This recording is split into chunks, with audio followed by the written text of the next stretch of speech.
ಆ ಧನ್ಯಾಷ್ಟಕ ಅನ್ನೋ ಗ್ರಂಥದಲ್ಲಿ ಮೊಟ್ಟ ಮೊದಲಿಗೆ ಅವರು ಹೇಳುವಂತಹ ಒಂದು ಮಾತು ಅಂತಂದರೆ, ತದ್ಜ್ಞಾನಂ ಪ್ರಶಮಕರಂ ಯದಿಂದ್ರಿಯಾಣಾಂ ತದ್ಜ್ಞೇಯಂ ಯದುಪನಿಷತ್ಸು ನಿಶ್ಚಿತಾರ್ಥಂ ತೇ ಧನ್ಯಾಃ ಭುವಿ ಪರಮಾರ್ಥ ನಿಶ್ಚಿತೇಹಾಃ ಶೇಷಾಸ್ತು ಭ್ರಮನಿಲಯೇ ಪರಿಭ್ರಮಂತಿ ಅಂತ.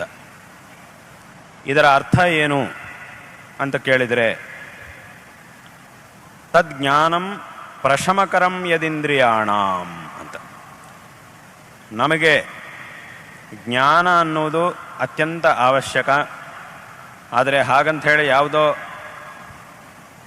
ಉಪಯೋಗವಿಲ್ಲದಂತಹ ವಿಚಾರಗಳನ್ನು ತಿಳ್ಕೊಂಡ್ರೆ ಅದು ಸರಿಯಲ್ಲ. ಎಂಥ ಜ್ಞಾನವನ್ನು ಪಡ್ಕೊಳ್ಬೇಕು, ಎಂಥ ಜ್ಞಾನವನ್ನು ಪಡ್ಕೊಳ್ಳುವುದರಲ್ಲಿ ನಾವು ಪ್ರಯತ್ನಶೀಲರಾಗಬೇಕು ಅಂತಂದರೆ ಪ್ರಶಮಕರಂ ಯದಿಂದ್ರಿಯಾಣಾಂ ಅಂತ. ನಮ್ಮ ಇಂದ್ರಿಯಗಳನ್ನು ನಮ್ಮ ವಶದಲ್ಲಿ ಇಟ್ಟುಕೊಳ್ಳುವುದಕ್ಕೆ ಯಾವ ಜ್ಞಾನದಿಂದ ಸಾಧ್ಯವಾಗುತ್ತೋ ಅಂತಹ ಜ್ಞಾನವೇ ನಿಜವಾದಂತಹ ಜ್ಞಾನ.